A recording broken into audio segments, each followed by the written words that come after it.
kemerdekaan yang dalam arti benderan dinaikkan, kita punya presiden sendiri, wilayah ada batasnya yang jelas dan seterusnya, itu baru setengahnya saja.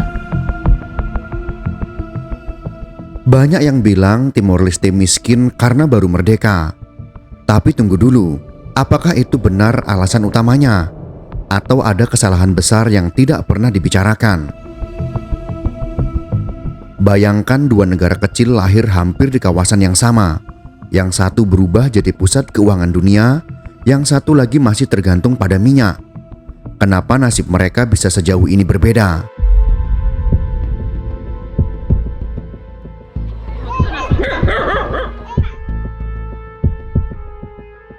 Timor Leste dan Singapura merupakan dua negara Asia Tenggara yang menunjukkan kontras pembangunan yang sangat tajam. Pada tahun 2024, Singapura mencatatkan produk domestik bruto sekitar 547 miliar dolar Amerika Serikat dengan PDB per kapita mencapai lebih dari 90 ribu dolar Amerika Serikat. Sementara itu, Timor Leste hanya memiliki PDB sekitar 1,8 miliar dolar Amerika Serikat dengan pendapatan per kapita di kisaran 1.300 dolar. Kesenjangan ini bukanlah fenomena yang terjadi secara instan, melainkan hasil dari perjalanan sejarah panjang serta interaksi kompleks berbagai faktor struktural. Sejarah memainkan peran krusial dalam membentuk fondasi pembangunan suatu negara. Dalam kasus ini, perbedaan antara Singapura dan Timor Leste sangat mencolok sejak titik awalnya.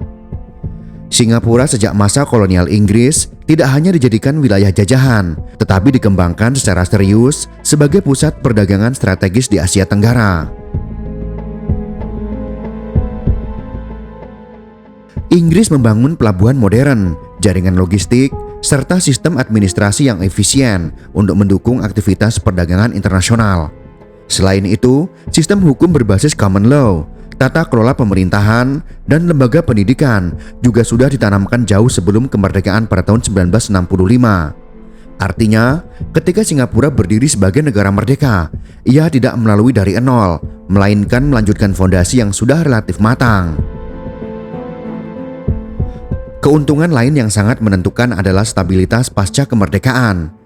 Singapura memang menghadapi tantangan awal seperti pengangguran dan keterbatasan sumber daya alam, tetapi tidak mengalami konflik bersenjata yang merusak infrastruktur atau memecah masyarakat.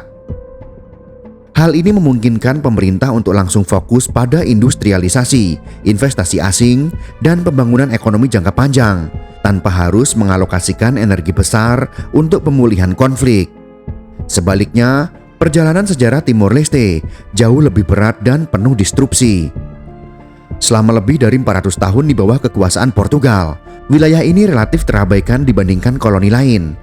Pembangunan infrastruktur, pendidikan, dan ekonomi berjalan sangat lambat, bahkan cenderung stagnan, terutama di daerah pedesaan.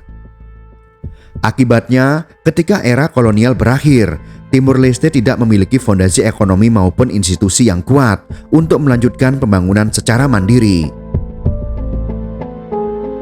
Situasi menjadi semakin kompleks setelah integrasi dengan Indonesia pada periode 1975 sampai 1999 yang diwarnai konflik berkepanjangan dan ketegangan politik.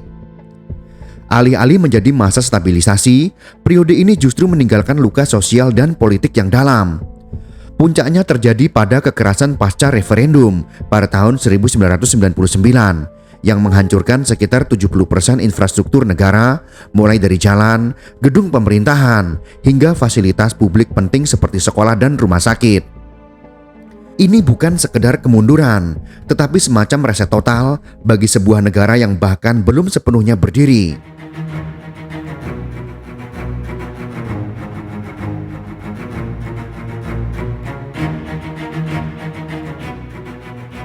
Ketika akhirnya merdeka pada tahun 2002, Timor Leste menghadapi realitas yang sangat berat. Membangun negara dari nol bukan hanya secara ekonomi, tetapi juga secara institusional dan sosial. Pemerintah harus membentuk sistem pemerintahan, menciptakan stabilitas politik, membangun kembali infrastruktur dasar, sekaligus meningkatkan kualitas hidup masyarakat. Semuanya itu dilakukan secara bersamaan. Inilah perbedaan mendasar yang sering tidak disadari. Singapura memulai pembangunan dari fondasi yang sudah terbentuk, sementara Timor Leste harus membangun fondasi itu terlebih dahulu sebelum bisa benar-benar berkembang. Dengan kata lain, sejarah bukan hanya cerita masa lalu, tetapi penentu posisi awal dalam perlombaan pembangunan. Dan dalam perlombaan ini, Timor Leste memulai dari garis yang jauh lebih belakang. Letak geografis Singapura adalah salah satu faktor paling menentukan dalam kesuksesan ekonominya. Negara ini berada tepat di jalur perdagangan internasional tersibuk di dunia, yaitu di Selat Malaka, yang menghubungkan Samudra Hindia dan Laut Cina Selatan. Posisi ini menjadikan Singapura sebagai titik singgah wajib bagi kapal-kapal dagang global sejak berabad-abad yang lalu. Keuntungan ini bukan hanya soal lokasi, tetapi bagaimana lokasi tersebut dimaksimalkan melalui pembangunan pelabuhan kelas dunia, efisiensi logistik, serta kebijakan perdagangan bebas yang agresif. Akibatnya, Singapura tidak hanya menjadi tempat lewatnya barang, tetapi juga pusat distribusi, keuangan, dan industri global. Sebaliknya, Timor Leste menghadapi realitas geografis yang jauh lebih sulit. Terletak di bagian timur Pulau Timor, negara ini berada di luar jalur utama perdagangan global, sehingga tidak secara alami dilalui arus barang internasional. Artinya, untuk menarik investasi dan aktivitas ekonomi, Timor Leste harus bekerja jauh lebih keras dibandingkan negara seperti Singapura yang sudah diuntungkan oleh posisi geografisnya. Selain itu, kondisi topografi Timor Leste yang didominasi pegunungan dan perbukitan menjadi tantangan besar dalam pembangunan infrastruktur. Membangun jalan raya, pelabuhan, atau jaringan distribusi tidak hanya mahal, tetapi juga membutuhkan waktu lebih lama dan teknologi yang lebih kompleks. Akibatnya, banyak wilayah yang masih terisolasi, distribusi barang menjadi tidak efisien, dan biaya logistik tetap tinggi. Ini berdampak langsung pada harga barang, daya saing ekonomi, serta minat investor yang cenderung mencari lokasi dengan akses yang lebih mudah.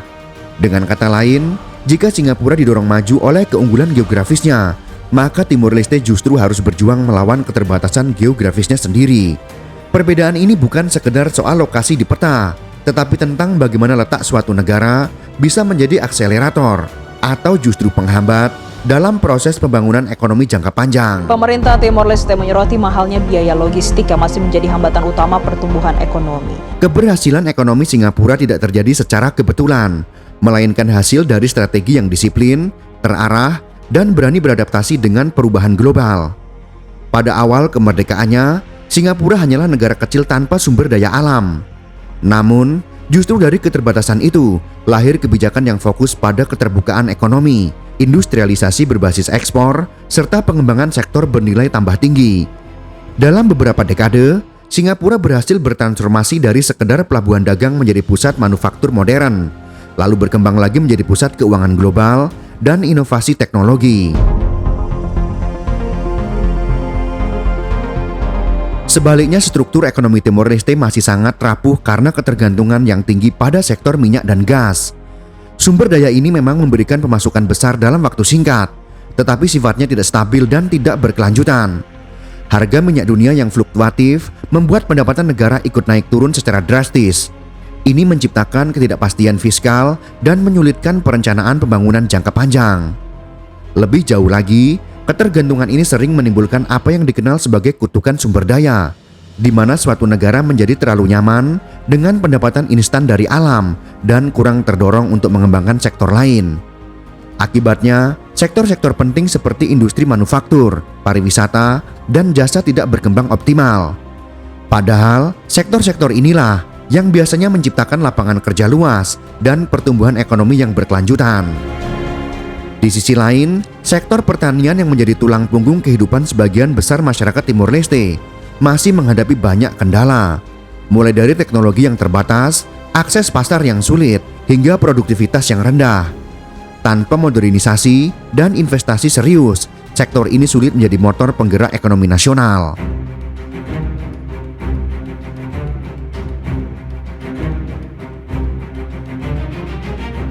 Salah satu rahasia terbesar kemajuan Singapura bukan terletak pada sumber daya alam, melainkan pada kualitas manusianya. Sejak awal kemerdekaan, negara ini secara konsisten berinvestasi besar dalam pendidikan, pelatihan tenaga kerja, dan pengembangan keterampilan yang relevan dengan kebutuhan industri global.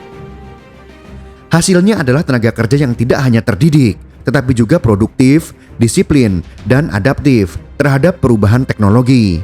Inilah fondasi utama yang memungkinkan Singapura berkembang menjadi ekonomi berbasis pengetahuan dengan daya saing tinggi di tingkat dunia. Sebaliknya, Timor Leste masih menghadapi tantangan serius dalam membangun kualitas sumber daya manusianya. Secara data, kondisi ini terlihat jelas. Tingkat literasi penduduk dewasa berada di kisaran 70-73% dalam beberapa tahun terakhir, yang berarti masih ada sebagian besar masyarakat yang belum memiliki kemampuan dasar membaca dan menulis secara optimal. Dari sisi kesehatan, harapan hidup memang meningkat, tetapi masih berada di sekitar 68-70 tahun pada periode tahun 2024 sampai tahun 2026, lebih rendah dibandingkan negara maju di kawasan. Selain itu, tantangan demografi yang cukup besar.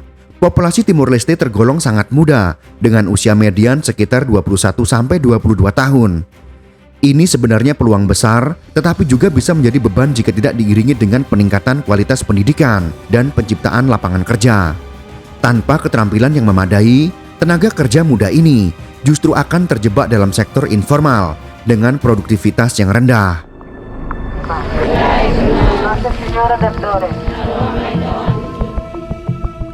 Di sektor kesehatan, indikator lain juga menunjukkan tantangan nyata. Angka kematian bayi masih relatif tinggi, sekitar 30-36 per 1000 kelahiran hidup, yang mencerminkan keterbatasan layanan kesehatan dasar.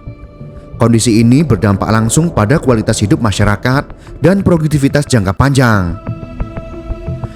Akibatnya sebagian besar tenaga kerja di Timor Leste masih terkonsentrasi di sektor pertanian tradisional dengan produktivitas yang rendah. Tanpa peningkatan kualitas pendidikan, kesehatan, dan keterampilan, sangat sulit bagi tenaga kerja untuk berpindah dari sektor yang lebih produktif seperti sektor industri atau jasa modern.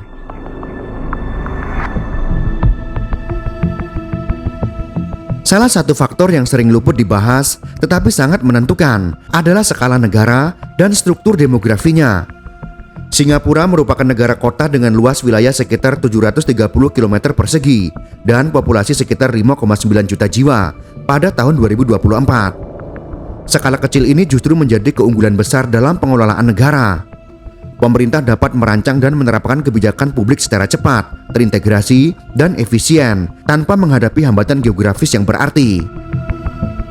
Infrastruktur seperti transportasi, pendidikan, dan layanan kesehatan bisa dijangkau hampir seluruh penduduk dengan kualitas yang relatif merata. Selain itu, kepadatan penduduk yang tinggi juga menciptakan efisiensi ekonomi, terutama dalam sektor jasa, logistik, dan industri berbasis perkotaan. Sebaliknya, Timor Leste menghadapi tantangan yang jauh lebih kompleks. Dengan luas wilayah sekitar 15.000 km persegi dan populasi sekitar 1,4 juta jiwa, negara ini memiliki kepadatan yang jauh lebih rendah dan distribusi penduduk yang tersebar, terutama di daerah pedesaan dan pegunungan. Kondisi ini membuat pembangunan infrastruktur menjadi lebih sulit dan mahal, karena pemerintah harus menjangkau wilayah-wilayah yang terpencil dengan akses terbatas.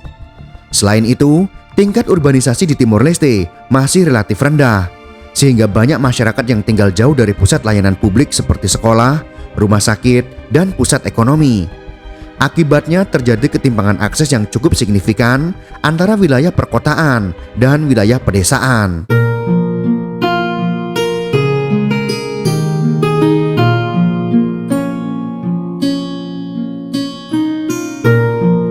Akhirnya kita dapat menarik kesimpulan. Perbedaan antara Timor Leste dan Singapura bukan semata-mata soal lebih rajin atau lebih pintar. Ini adalah kombinasi dari sejarah, geografi, strategi ekonomi, kualitas manusia, dan tata kelola negara. Namun, bukan berarti Timor Leste tidak punya masa depan. Negara ini memiliki peluang besar menjadi negara maju dan sejahtera jika mampu mengurangi ketergantungan pada minyak dan gas, meningkatkan kualitas pendidikan, memperbaiki tata kelola pemerintahan, serta membangun infrastruktur secara bertahap. Pembangunan itu bukanlah lari sprint, tapi pembangunan itu adalah seperti lari maraton. Singapura membutuhkan puluhan tahun untuk mencapai posisinya yang sekarang, dan Timor Leste pun masih berada di awal perjalanan itu.